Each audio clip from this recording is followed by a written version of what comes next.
Hi to my million followers! Ay, Kuya Juan! So guys, this is still my day of ganap. So after ko mag-beach, nag-prepare ko for joining a Thanksgiving fun run. I love the turn workout. Talagang napapansin siya ng tao. Different sizes and colors are available. So daghan kay choices kung yung mahal mo or yung mahal ka.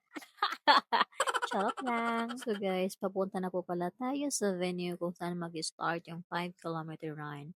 Nagmamadali na po pala ako dito dahil almost 6 o'clock na. Finally, we're here guys. Needs mo lang isulat imong name, then check mo lang what size of a t-shirt you want to get, which is makukuha mo siya after 2 weeks. As you can see guys, it was a good turnout.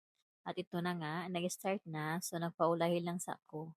By the way, usually mga Kenyan, kusog kayo sila mudagan mga zay.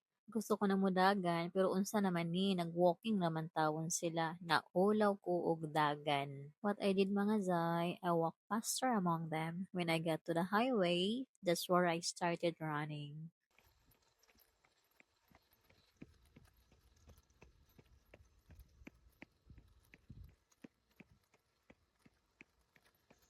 Yay! Finally, hapit ako sa finish line. I decided na mag-walking na lang ko. Mga zay, it doesn't matter kung mauna ka or maulahi. What matters the most is you can say, I have finished. That's the big satisfaction we all need. Thank you for watching. Ingat po palagi. Bye!